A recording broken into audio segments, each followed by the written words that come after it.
Shalom y bienvenidos a Vía Hafta Yisrael, una frase hebrea que significa amarás a Israel. Esperamos que se queden con nosotros, ya que nuestro maestro, el Dr. Baruch, nos compartirá una enseñanza expositiva de la Biblia. El Dr. Baruch es profesor titular del Instituto Sera Abraham, con sede en Israel. Aunque todos los cursos en el instituto se imparten en hebreo, el Dr. Baruch se complace en compartir esta enseñanza en inglés con doblaje al español. Para más información, visítenos en amarasaisrael.org o descargue nuestra aplicación móvil Mi Estudio Bíblico. Aquí está Baruch y la lección de hoy. Aunque Saúl no fue un rey fiel, vamos a ver en este estudio que comenzó de la manera más positiva. Y la razón de ese gran éxito inicial es que se apoyó en el Señor, en lo que Dios le había provisto para guiarlo en dirección a la voluntad de Dios. Eso ofrece un gran mensaje para nosotros y es el siguiente. Cuando somos creyentes, Dios nos guiará, Él proveerá todo lo que necesitemos para que cumplamos su voluntad. En otras palabras, como hemos mencionado muchas veces, Dios siempre es fiel. Toma tu Biblia y ve conmigo al primer libro de Samuel, capítulo 11. Primero de Samuel, capítulo 11. Vamos a ver que hay un hombre malvado y él es del pueblo conocido como Amoní o los amonitas. ¿Y qué quiere hacer? Quiere traer vergüenza sobre los hijos de Israel. Por lo tanto, él está atacando a lo que consideraban un grupo más pequeño de personas. ¿Y qué pasa? Ellos tienen miedo y se vuelven para buscar ayuda. En última instancia, es el rey Saúl quien viene y actúa en su defensa. Así que ve conmigo a esa sección, primero de Samuel, capítulo 11, y estamos listos para ese primer verso que dice: Y Nahash, un nombre muy interesante, Nahash el amonita, subió y acampó contra Yabesh o Jabes de Galaad. De nuevo, este es un pueblo que pertenece a las tribus de Israel y vamos a ver algo. Son un grupo más pequeño de personas y por causa de su tamaño limitado tienen miedo de este individuo malvado llamado Nahash.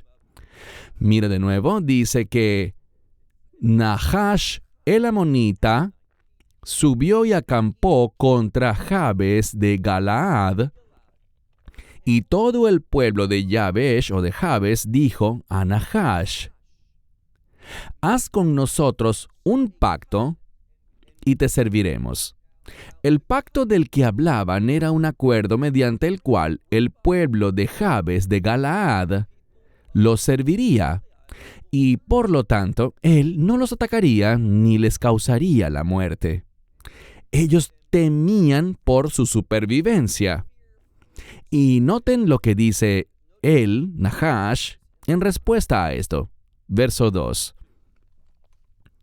Y Nahash el amonita dijo a ellos: Con esto, es decir, de esta manera, cortaré con vosotros un pacto.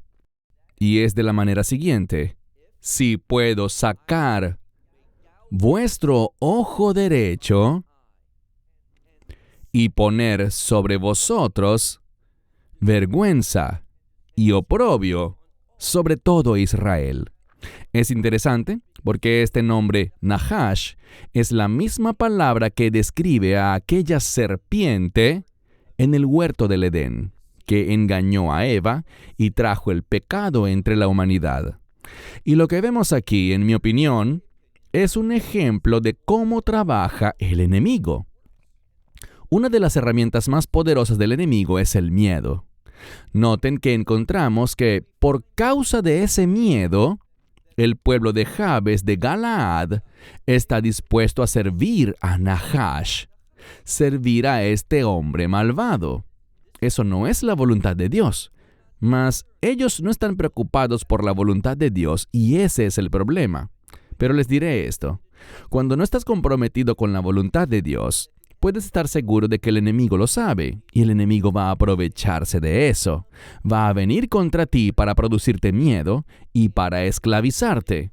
Esto es lo que estamos aprendiendo de este pasaje de la Escritura. Y de nuevo, ¿qué es lo que Nahash el amonita quiere hacer? Bueno, noten lo que dice. Él quiere poner sobre este pueblo jerpá, que es una palabra fuerte para vergüenza, oprobio y cosas por el estilo. Pasemos ahora al versículo 3. Y los ancianos de Jabes dijeron, y tenemos una palabra que significa básicamente esperar un momento. Esa palabra para momento es un momento breve. Simplemente les piden, esperen por nosotros 7 días. Y mensajeros serán enviados por todas las fronteras de Israel. Y la implicación es, si al final no hay Salvador para nosotros, saldremos a vosotros. Es decir, saldremos y permitiremos que nos saquen el ojo derecho. Bien, noten esto. Ellos no creen contar con ayuda. No tienen la seguridad de si el resto de las tribus de Israel va a responder a su necesidad. Pero podemos estar seguros de algo. Tenemos un Salvador. Aquellos que caminan por fe, aquellos que confían en la palabra de Dios, aquellos que están comprometidos con los propósitos de Dios, podemos estar seguros de que tenemos un defensor. Y en última instancia, ese defensor es nuestro Señor y Salvador, el Mesías.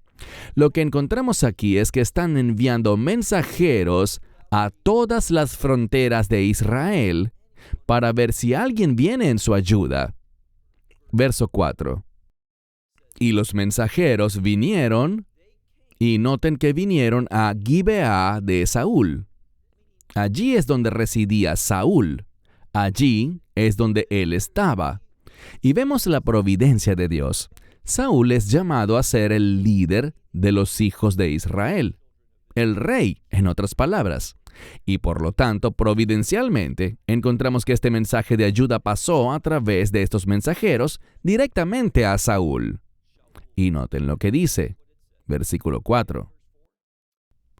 Los mensajeros vinieron a Gibeá de Saúl y hablaron en los oídos del pueblo estas cosas. Y noten que cuando esto fue oído, todo el pueblo levantó sus voces y ¿qué hicieron? Lloraron. ¿Por qué lloraron? Por causa del enemigo. Y lo que quiero que vean es esto. El enemigo es siempre una fuente de tristeza. Siempre es una fuente de frustración. Él quiere traer dudas e incertidumbres a tu vida. Pero cuando entendemos a Dios, quién es Él y cómo obra, Dios es la roca de nuestra salvación. Lo diré de otra manera. Cuando nos apoyamos en la palabra de Dios, Dios nos posiciona sobre un fundamento seguro. Nada incierto. No debemos dudar. Estamos sobre un buen terreno, un fundamento apropiado. Allí es donde incluso el pueblo de Jabes de Galaad está. ¿Por qué? La razón es simple. Porque tienen un pacto. No tienen que hacer un pacto con Nahash. Lo que tienen es que darse cuenta de las bendiciones del pacto que ya tienen al ser parte del pacto de Dios, el que Él hizo con Abraham, que es un pacto que lleva a la bendición. Esta es su posición espiritual, pero el problema es que ellos no lo entendieron y no están viviendo a la luz de las promesas del pacto de Dios. Así que tienen este profundo miedo. Una vez más, noten lo que dice. Todas estas cosas fueron dichas al pueblo. ¿Y qué pasó? Bueno, dice aquí, al final del verso 5. Y se lo contaron a él, es decir, el pueblo le contó a Saúl estas palabras. ¿Quién se las contó? Los hombres de Yabesh o de Jabes. Así que ahora Saúl está consciente de la situación y es muy significativo lo que pasa en el siguiente verso. De nuevo, lo que he enfatizado durante las últimas semanas es que Dios no preparó a Saúl para caer, sino que lo que hizo fue proveerle todo. Le proveyó, como vimos, de hombres valientes que estuvieran con él para ser sus consejeros, para ser sus asistentes, para ayudarlo en su liderazgo. ¿Y cuál fue otra bendición de Dios? Bueno, recuerden que el Espíritu de Dios vino sobre Saúl y profetizó. Ahora, la profecía es la comunicación de Dios. Dios estaba hablando, Dios estaba guiando y Dios estaba proveyendo para Saúl con el fin de que él tuviera un gobierno exitoso sobre el pueblo.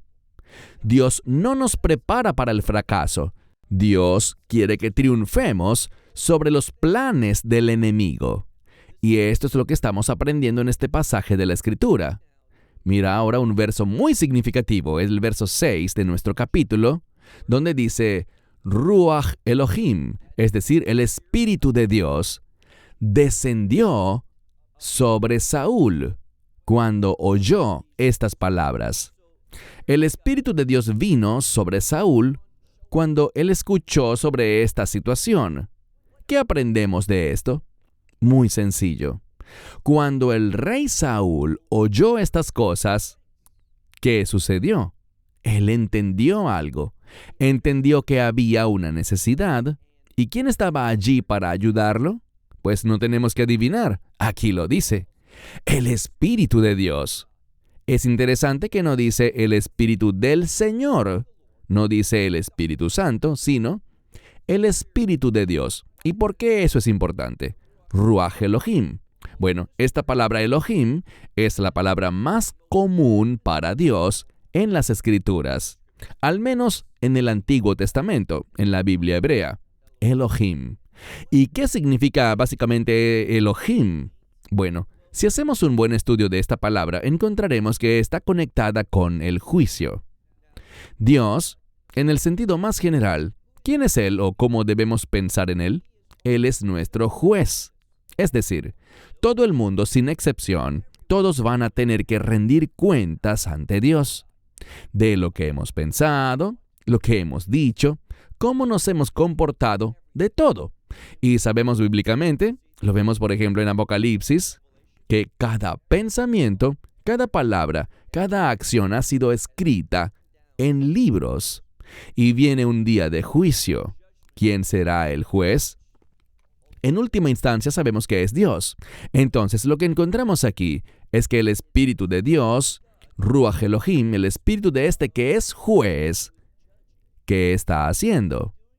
Él le dará a Saúl la verdad bíblica, o, dicho de otra manera, la perspectiva espiritual correcta para que Saúl ejecute la acción adecuada y responda de manera apropiada. Leamos de nuevo el verso 6. El Espíritu de Dios descendió sobre Saúl cuando oyó estas palabras. ¿Y cuál fue la respuesta de Saúl? Bueno, dice, Vayejar apo meod, que significa que él se enojó mucho. Y la palabra que se enfatiza aquí es la palabra mucho, meod en hebreo. Él se puso, podríamos decir, excesivamente enojado. ¿Por qué? Bueno, creo que esto es una ira justa, porque él entendió que Nahash, recuerden su conexión con aquella serpiente del huerto del Edén. Vemos que Nahash, este hombre, este amonita, ha venido, ¿con qué fin?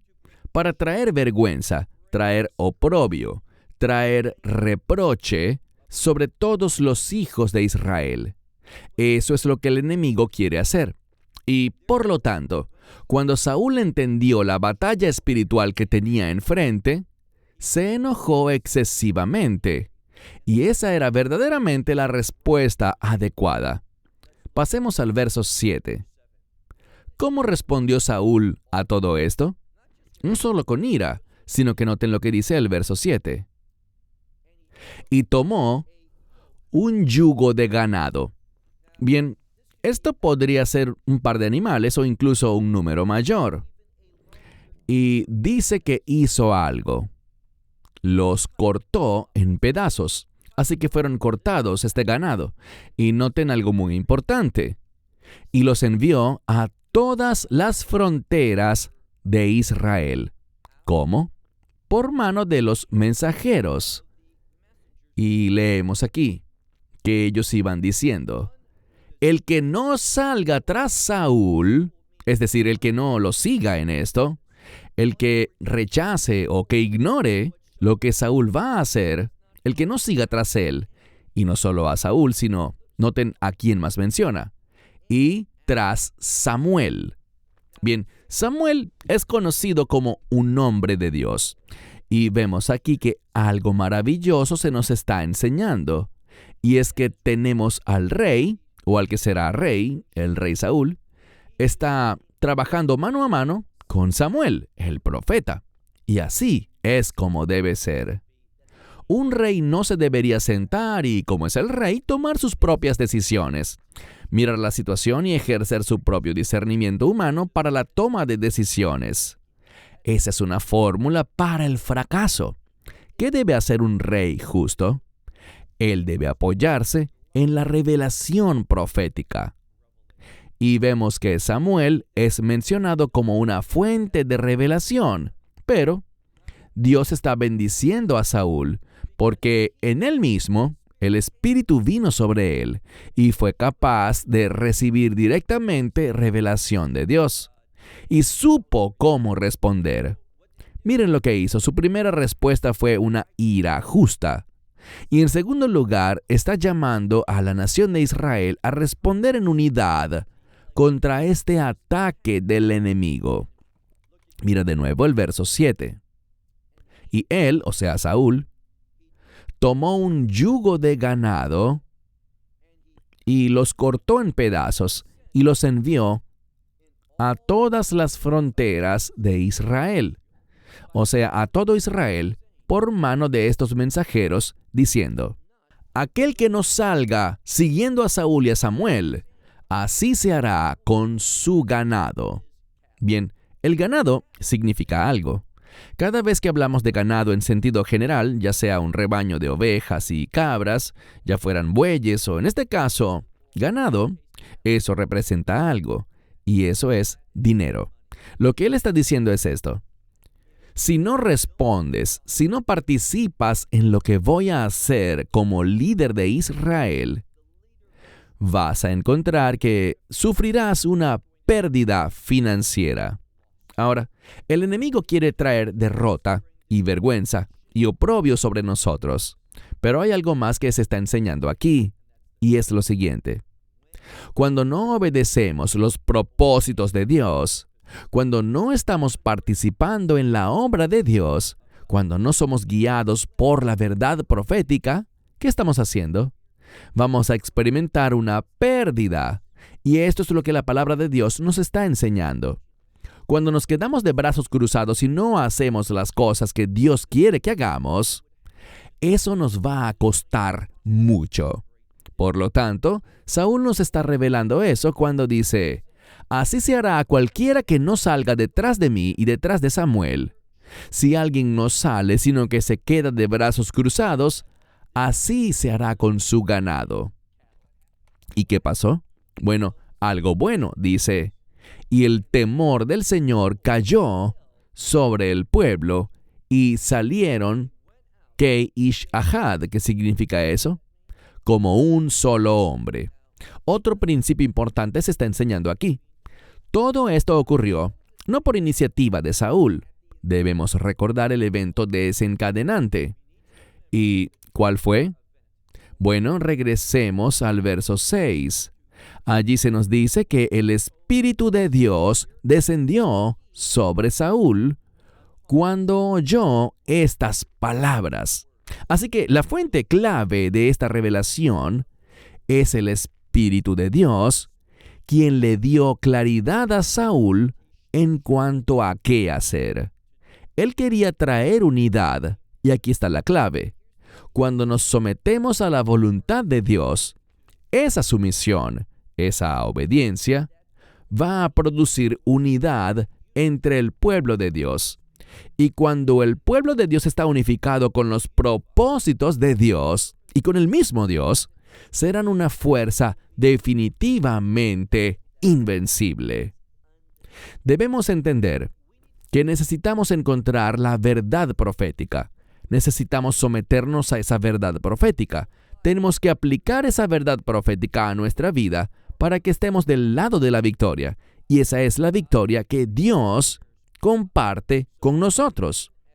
De nuevo, leamos el texto y dice: y el temor del Señor cayó sobre el pueblo, y salieron como un hombre en unidad, Ish Ahad, como un hombre. Ya vamos al último verso por hoy, que es el verso 8, donde ocurrió algo. Y esto sucedió para mostrarnos una verdad bíblica importante. Sabemos en un sentido general que no debemos apoyarnos en los censos. ¿Por qué? Bueno, hemos visto algunas veces, y uno de estos censos fue hecho por el mismo David, mediante el cual recibió un botín maravilloso al derrotar a algunos enemigos. ¿Y qué fue lo primero que hizo David? Tomó esa corona del rey derrotado y la pesó. ¿Qué significa eso de que la pesó? Bueno, muy sencillo. Él quería discernir su valor. ¿Cuánto costaba esa corona? Él quería saber cuán ricas eran estas personas y descubrió que esta corona era excesivamente valiosa. ¿Y qué hizo luego? Él movió al pueblo para que hiciera un censo.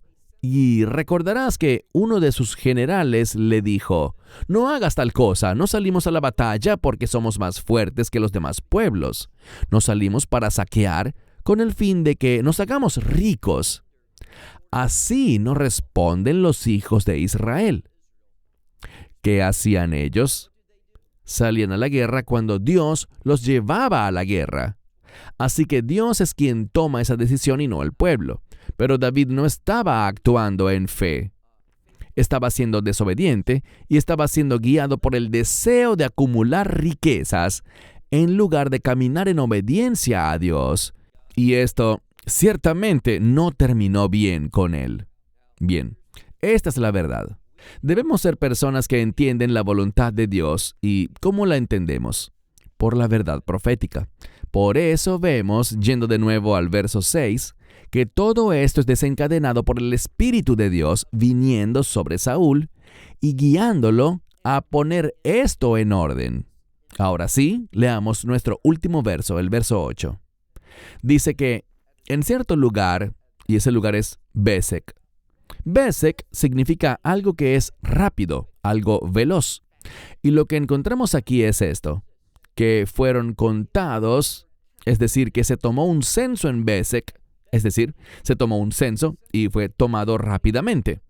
¿Y qué pasó?